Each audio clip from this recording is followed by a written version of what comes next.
ये रविवार के दिन पीपल के नीचे क्यों नहीं जाते, उसकी कथा चल रही है, बड़ी विशाल है, जरा सुन लो। अब निकली है कथा तो अच्छे से सुन लो, तो कम से कम तुम भी तो दूसरों को बता सकती हो। अब भगवान नारायण लक्ष्मी के साथ जैसी पीपल के वृक्ष के नीचे आए, आते से भगवान नारायण ने लक्ष्मी जी से कहा, लक्ष्मी तुम्हारी बहन बैठी है। लक्ष्मी जी ने मिठाई का डब्बा दिया। मिठाई का डब्बा देते ही दरिद्रता ने मिठाई का डब्बा फेंक दिया और फेंक कर बोली, लक्ष्मी तू जानती नहीं है मुझे क्या पसंद है और मेरे लिए तू मिठाई लेकर आई है। लक्ष्मी जी ने कहा, जी जी मैं जानती हूं तुझे क्या पसंद है, तुझे खट्टा और तीखा पसंद है। क्या पसंद है? खट्टा और तीखा।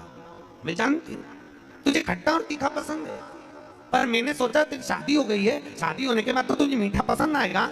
तो इतने में दरिद्रता बोली, अरे लक्ष्मी तूने मेरा अपमान करा है, मेरे लिए मिठाई लेकर आई है, लाना था तो मेरे लिए खट्टा और तीखा लेकर आना था। लक्ष्मी जी बोली, जी जी मेरे को मीठा पसंद है इसलिए मीठा लिया, तेरे को खट्टा तीखा पसंद है मुझे मालूम नहीं था, नहीं तो मैं लेकर आती, मुझे क्या मालूम था, मिलाती। आज भी हमारे यहां ध्यान देना, बेटी की विदाई में 4 चीजें नहीं दी जाती। कितनी चीज नहीं देते? 4। पहली झाड़ू। क्या? झाड़ू बेटी की विदाई में कभी नहीं देते। दूसरे नंबर पर सुई, बेटी की विदाई में कभी नहीं देते। तीसरे नंबर पर चलनी। क्या बोलते हो? चलनी बोलते हो ना, आटा छानने वाली चलनी, बेटी की विदाई में नहीं दी जाती। चौथे नंबर पर अचार की बरनी, बेटी की विदाई में नहीं दी जाती। बेटी की विदाई में अचार नहीं दिया जाता, खट्टा और तीखा बेटी के। और जिस घर में मायके से बेटी की विदाई में अचार दिया जाता है, उस घर में बेटी कभी सुखी नहीं रह सकती। लिख के रख ले, उसको कुछ ना कुछ तकलीफ रहेगी। कभी सास, कभी ननन, कभी पति, कभी कोई उसको ताने देता ही रहेगा, वो सुखी नहीं रह सकती। अगर घर में किसी से सुखी रहेगी तो शरीर से सुखी नहीं रहेगी। अगर मायके से अचार बेटी की विदाई में दिया गया है तो। अब कई बेटियों का तो बड़ा शौक रहता है, क्योंकि बेटियों के जो ससुर होते हैं ना, ये लोग बड़े होशियार होते हैं। ये कहते हैं, बेटा तेरी माँ के हाथ का अचार अच्छा लगता है, जब बके लिया। अब इन मूर्खों को समझाए कौन कि अचार तो खा लोगे पर बापड़ो पचाओगे कैसे? खाना सरल है, पचाना कठिन। नहीं दिया जाता। आपने देखा है दरवाजे के ऊपर दुकान पर नींबू और मिर्ची टंगे रहते हैं। किस किस के यहाँ देखा है? देखा है किसी ने कि नहीं देखा? हाथ तो उठाओ, सबने देखा है। दरवाजे पर नींबू मिर्ची टंगा रहता है। क्यों टंगा रहता है? कई लोग कहते हैं नजर से बचाता है, कई लोग कहते हैं हाय से बचाता है। हाय नजर से नहीं। विष्णु पुराण की कथा और शिव महापुराण वर्णन कर रही है, नींबू मिर्ची दरवाजे पर इसलिए टांगा जाता है क्योंकि लक्ष्मी और दरिद्रता, ये दोनों बहनों प्रतिदिन हर एक व्यक्ति के घर में आना चाहती है। लक्ष्मी और दरिद्रता दोनों घूमने निकलती है, रोज निकलती है घूमने के लिए, और रोज सबके घर में आती है, प्रतिदिन आती है। बस अंतर इतना है कि दरवाजे पर नींबू और मिर्ची टांग देने से दरिद्रता अंदर नहीं जाती, बाहर की बाहर खाकर भाग जाती है, और मिठाई फ्रिज में रखी जाती है जिससे लक्ष्मी घर के अंदर पहुंच जाती है। हमारे यहाँ मीठा अंदर रखा जाता है जिससे लक्ष्मी अंदर आए, और नींबू मिर्ची बाहर इसलिए रखा जाता है कि दरिद्रता खाकर बाहर की बाहर चली जाए, हमारे घर में दरिद्रता ना आए, दरिद्रता प्रवेश ना। खट्टा और तीखा बाहर। इसलिए महाराज घर में नींबू और मिर्ची इन दोनों को अलग अलग डलिया में रखते हैं। फ्रिज में भी रखेंगे तो नींबू ऊपर रख देंगे तो मिर्ची नीचे रखेंगे, एक साथ नहीं रखते। जिसके घर में फ्रिज में भी अगर नींबू मिर्ची एक साथ में, तो उसमें दरिद्रता का निवास। 1 रुपए कमाओगे, 1.25 रुपए खर्च होगा। घर में पैसा कभी नहीं जुड़ सकता अगर नींबू मिर्ची एक ही डलिया के अंदर है। एक डलिया के अंदर अगर नींबू मिर्ची है तो तुम कमाते रहो, खर्च होता रहेगा, पैसा जुड़ेगा नहीं, हाथ में रुपया दिखेगा नहीं। कितना भी दुकान पर बैठे रहे, भले 24 घंटे बैठे, पर पैसा नहीं दिखेगा। कमा कर लाएगा, मालूम पड़े 2-3 दिन में वो खर्च हो जाएगा, पर दिखेगा। दोनों को अलग कराया, नींबू अलग और मिर्ची अलग। दरिद्रता महाराज दुसा मुनि दुर्वासा जी से पूछते हैं, इसको कहाँ लेकर जाऊं? मेरी पत्नी को कहाँ ले, ये दरिद्रता जाए तो जाए कहाँ? इस दरिद्रता को कहाँ लेकर जाऊं? कहाँ रखूं इसको? इतने में दुर्वासा जी ने कहा, सुन दुसा मुनि, अपनी पत्नी दरिद्रता को अगर कहीं लेकर जाना है तो जो नारी, जो स्त्री शाम के समय पर चोटी करती हो, झाड़ू लगाती हो, या जो स्त्री दोपहर में सोती हो, उसके घर में इस दरिद्रता को लेके प्रवेश कर जाना। वैसे मुझे उम्मीद है करमाला की माताएं दोपहर में नहीं सोती होंगी, जो दिन में सोती हो, जिसके यहां रात में बर्तन झूठे पड़े रहते हो, जिसके यहां रात्रि में बर्तन झूठे पड़े हो, उसके घर में इसको लेकर प्रवेश कर दे। प्रवेश दरिद्र। महाराज भगवान विष्णु ने दरिद्रता देवी को देखकर कहा, अरे ओ दरिद्रता देवी, लक्ष्मी जी की बड़ी बहन ज्येष्ठा, आप पीपल के वृक्ष के नीचे बैठी हो। इस पीपल के पेड़ के नीचे हम लक्ष्मी जी के साथ शनिवार के दिन आपसे मिलने के लिए आए हैं। शनिवार के दिन जो पीपल के वृक्ष के नीचे दिया लगाएगा, उसके घर में कभी संपदा की कमी नहीं होगी। सारे दिन पीपल के वृक्ष के नीचे हमारा निवास होगा। इतने में दरिद्रता खड़ी होकर बोली, रे नारायण, तुमने अपने मन की बात कह दी कि 7 दिन तुम्हारे होंगे? ऐसा नहीं हो सकता, इसमें एक दिन मेरा हो। तो भगवान विष्णु ने कहा, कौन सा दिन? दरिद्रता कहती है, रविवार के दिन इस पीपल के पेड़ के नीचे मैं नृत्य करूंगी। और अगर पीपल के वृक्ष के नीचे रविवार के दिन जो परिक्रमा करेगा या पीपल के पेड़ के नीचे आएगा, उसके साथ में उसके घर में प्रवेश करूंगी। इसलिए हमारे हिंदू धर्म में रविवार के दिन पीपल के पेड़ के नीचे नहीं जाया जाता, पीपल की पूजन नहीं करी जाती, पीपल की परिक्रमा नहीं करी जाती। कौन से दिन? जम के बोलो जरा, रविवार। और जिसके यहाँ दीवार पे पीपल लग जाता है या कहीं पीपल का पेड़ लग गया अपने दीवार पर, घर में कहीं पर भी, तो पीपल निकालने का भी नियम है। अगर आप दीवार में से पीपल निकालोगे तो बार बार काटोगे, बार बार लग जाएगा, फिर काटोगे फिर लग जाएगा, फिर निकालोगे फिर लग जाएगा। दीवार में पीपल लगता ही रहता है। अगर दीवार के पीपल को निकालना है तो नींबू और मिर्ची, इन दोनों को 3 घंटे पहले पीपल के पेड़ के नीचे रख दीजिए। और रखने के बाद में फिर पीपल को रविवार के दिन उखाड़ कर कहीं दूसरी जगह लगा दीजिए। उसके बाद कभी दीवार में पीपल नहीं लगेगा, कभी भी नहीं लगेगा। पर पहले 3 घंटे पहले नींबू मिर्ची हमको पीपल के पेड़ के नीचे रखना पड़ेगा, पीपल नहीं करते। महाराज शंकर की कथा कह रहे, मेना, धन्या और कला, ये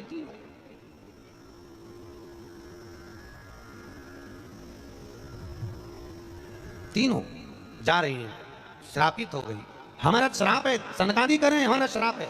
तुम तीनों के वस्त्र हमें लगे हैं, हम श्राप देते हैं, तुम मृत्यु लोक में जन्म लोगी। तीनों चरणों में पड़ के क्षमा करिए, हमसे गलती हो गई। तब तुरंत सनत कुमारों ने कहा, मृत्यु लोक में तुम तीनों जन्मोगी तो सही, पर एक बात याद रखना, तुम तीनों के गोद में 3 देवियां खेलेंगी जो जगत का कल्याण करेंगी। और मेना की गोद में पार्वती खेली, धन्या सुनैना बनी जिनकी गोद में सीता जी खेली, कला कीर्ति बनी जिनकी गोद में राधा जी खेली। ये 3 देवी। और महाराज माता पार्वती की गोद में, माता मेनावती की गोद में पार्वती जी विराजमान है। इतनी देर में देवर्षि नारद का आगमन हो रहा है। इस पत्ती और 2 पत्ती के बीच में जो जगह है, अगर आप इस पत्ती को यहां से स्पर्श कर कर,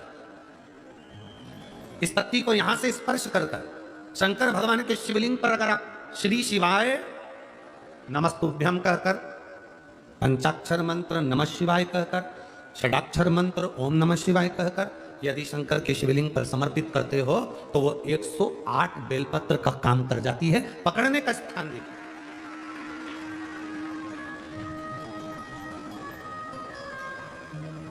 ये स्थान की बड़ी मूलता है, जो थोड़ा सा समझेंगे अपन, थोड़ा ध्यान देंगे तो ये जो स्थान है ये बड़ा मूल माना गया।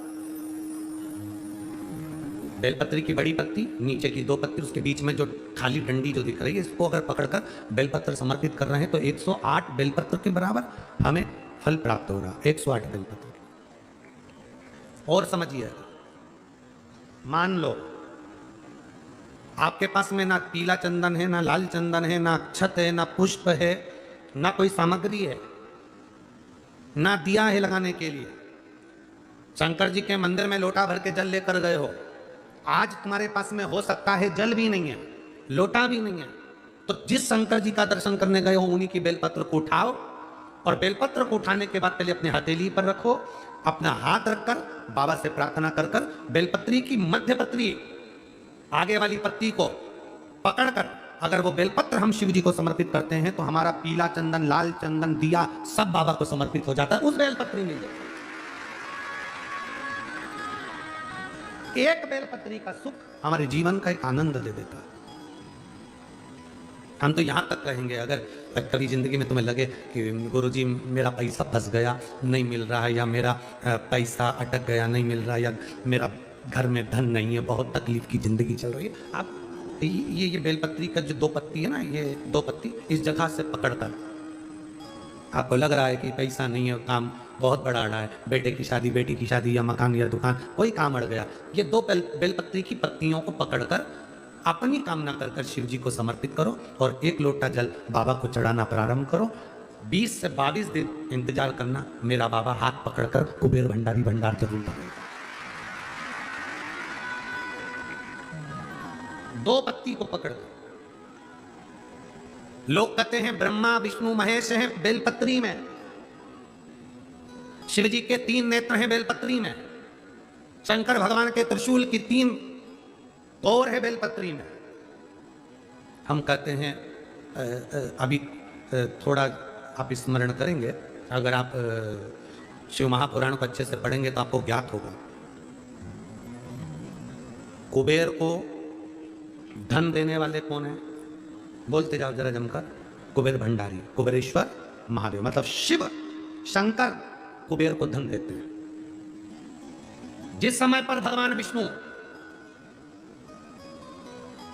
संपूर्ण विश्व के कल्याण के कार्य करने लगे, कुछ नहीं हाथ में रहा, तब लक्ष्मी से उन्होंने धन लिया। आपने हमारे तिरुपति बालाजी की कथा सुनी हो, लक्ष्मी से धन, लक्ष्मी इन जीवों के कल्याण के लिए तो मुझे धन दे, लक्ष्मी ने धन दिया। एक दिन नारायण ने पूछ लिया लक्ष्मी से, लक्ष्मी मैं नारायण, मेरे पास भी संपदा की कमी नहीं, पर तेरे पास लक्ष्मी इतनी संपदा कहां से आती है,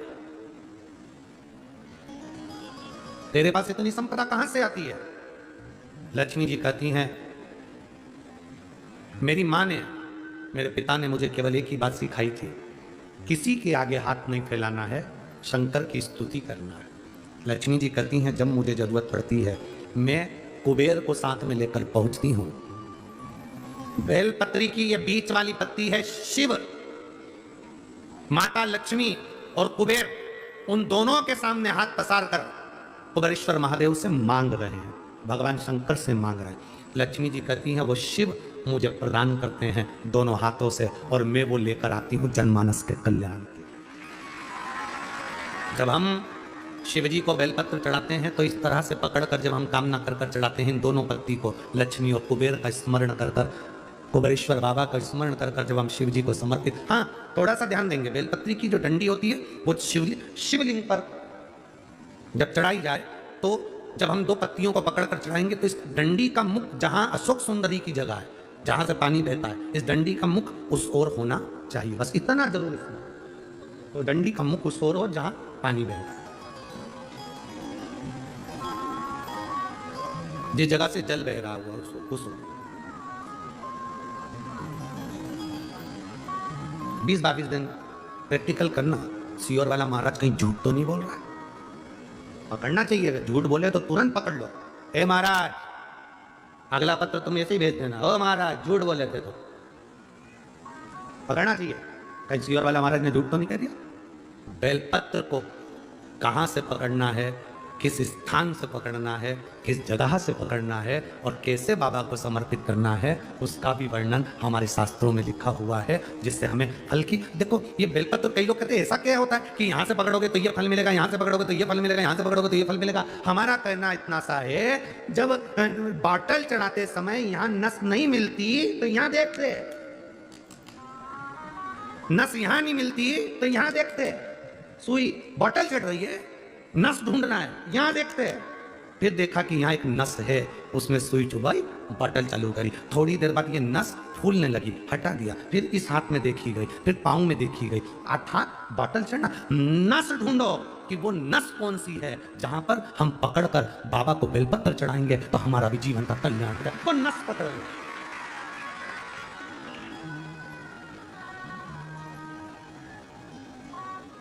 पहले के लोग क्या भगवान की पूजन नहीं करते थे?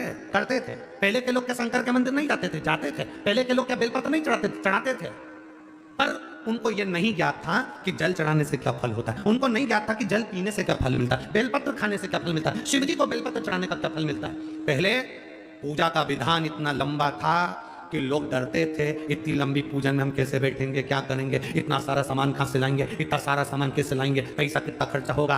पर शिव महापुराण जब से आप सुन रहे हैं, पूजा का विधान सरल हो गया, सारी समस्या का हल एक लोटा जल हो गया। कोई ढोंग नहीं, कोई प्रपंच नहीं, कुछ मत लाओ, तुम तो दिल से बाबा के पास जाओ और पुकारो। उसके मिलने से ज्यादा जरूरी है उसको पुकारना। पुकारेंगे वो आएगा, निश्चित है। पुकारो। बच्चा खेल रहा है, माफ में आज शनिवार का दिन है, जिस दिन अपन इस दरिद्रता से मिलने के लिए पीपल के पेड़ के नीचे आए हैं। हिंदू धर्म में ये दिन पीपल के वृक्ष के लिए पूजनीय होगा। जो भी शनिवार के दिन पीपल के वृक्ष की पूजन करेगा, दूध चढ़ाएगा या मिष्ठान का भोग लगाएगा, लक्ष्मी और नारायण उसके घर में प्रवेश कर जाएगा। लक्ष्मी और नारायण उसके घर में प्रवेश करेगा। इसलिए नियम बनाया। कौन से दिन का? शनिवार। लक्ष्मी जी बोली, नारायण आपने तो एक दिन का वार लिख दिया। शंकर जी ने 7 वार बनाए हैं, रविवार, सोमवार, मंगल, बुध, गुरु, शुक्र और शनि। ये शिव जी ने बनाया। अब एक दिन आपने अपना बना लिया, बाकी के दिन अगर कोई इस पीपल के वृक्ष के नीचे आएगा और यहां तो दरिद्रता बैठी है, तो उसका क्या होगा? भगवान नारायण बोले, सुन दरिद्रता, तेरे से एक विनती है, अगर कोई भी मनुष्य इस पीपल के पेड़ के नीचे अगर 7 दिन में आता है और उसके हाथ में अगर कोई सामग्री होती है तो तू उसके घर में प्रवेश नहीं करेगी। नियम है पीपल के वृक्ष का, या तो पानी का लोटा लेकर जाओ, कुंकू का चोपड़ा लेकर जाओ, शक्कर लेकर जाओ, या पेड़ के नीचे चींटी को डालने के लिए आटा ले जाओ, पर खाली हाथ पीपल के वृक्ष के नीचे कभी मत जाओ, कभी नहीं जाओ। खाली हाथ जाओगे तो दरिद्रता तुम्हारे घर में प्रवेश करेगी। दरिद्रता उठकर खड़ी होकर बोली, नारायण तुमने अपनी मनमानी करी है, एक दिन मुझे भी मेरा चाहिए। भगवान ने कहा, बोल कौन सा दिन चाहिए? दरिद्रता कहती है, रविवार के दिन इस पीपल के वृक्ष के नीचे मैं दिन भर नृत्य करूं, इसमें रहूं, और जो यहां आए रविवार को मैं उसके घर में प्रवेश करूं। भगवान ने कहा, ठीक है।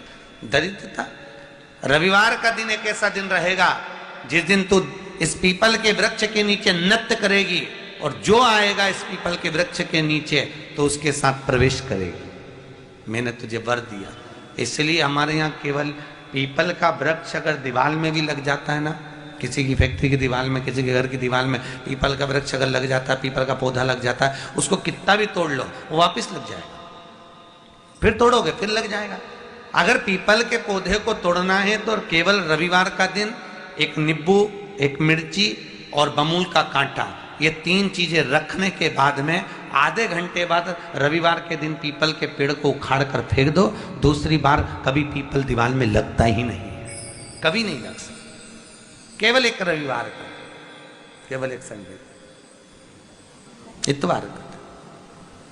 घर में दीवारों पर अगर पीपल लग भी गया है, इसलिए पीपल के वृक्ष को उखाड़ने का, अगर घर में पीपल लगा हुआ है या पीपल का पौधा हमारे घर में लग गया, उसको उतारना, निकालना, लगाना, तो पीपल के वृक्ष को अगर निकाला जाता है तो रविवार के दिन, और अगर पीपल के वृक्ष को कहीं लगाया जाता है तो सोमवार के दिन या मंगलवार के दिन, बुधवार के दिन, इन दिनों में लगा सकते पीपल के वृक्ष कहीं लगाना। शनिवार का दिन एक ऐसा दिन होता है जिस दिन पीपल के वृक्ष को कहीं जाकर लगाया नहीं जाता, क्योंकि शनिवार के दिन पीपल के वृक्ष के नीचे लक्ष्मी रहती है। हम अपने हाथों से अगर पीपल का वृक्ष किसी दूसरी जगह पर शनिवार को रोपित करते हैं तो हमारे घर की लक्ष्मी अपने घर से छिन्न होकर चली जाती है। इसलिए शनिवार के दिन पीपल लगाया नहीं जाता। किसी के घर जाकर उसको वापस पलटा नहीं जाता। लग गया उसको डर। प्रभु मेरी धर्म पत्नी को कहाँ रखूं आप बताओ। वो तो जहां यज्ञ होता है, अनुष्ठान होता है, दान होता है, पुण्य होता है, सत्कर्म होता है, वहां जाने को तैयार नहीं। अब करूं क्या? भगवान ने बोला एक काम करो। दुर्वासा जी बोले जिसके यहाँ रात्रि में बर्तन झूठे पड़े रहते हो उसके घर में इस दरिद्रता को लेकर तुम प्रवेश कर जाना। जिसके यहाँ रात्रि में बर्तन झूठे पड़े हो वहां लेकर प्रवेश कर जाओ। दूसरी जगह दुर्वासा जी बोले जो स्त्री घर में दोपहर के समय पर सो रही हो उसके घर में इसको लेकर प्रवेश कर जाइए। जो स्त्री दोपहर के समय में घर पर सो रही हो इस दरिद्रता को लेकर प्रवेश कर जाइए। तीसरा, जिसके यहाँ पर दरवाजे पर कांटे वाले पौधे लगे हों उस घर में इस दरिद्रता को लेकर प्रवेश कर जाइए। दरिद्रता, कितनी सुंदर बात कही है। दाता और विधाता कौन कौन? दाता और विधाता। लक्ष्मी और दरिद्रता के सगे भाई हैं। कौन कौन? दाता और विधाता। दाता को फिटकरी प्रिय है, विधाता को नमक प्रिय है। ये दोनों हमेशा लक्ष्मी को और दरिद्रता को दोनों को समझाते थे, दोनों में प्रेम बढ़ाते थे। आज भी हिंदू धर्म की रीति है।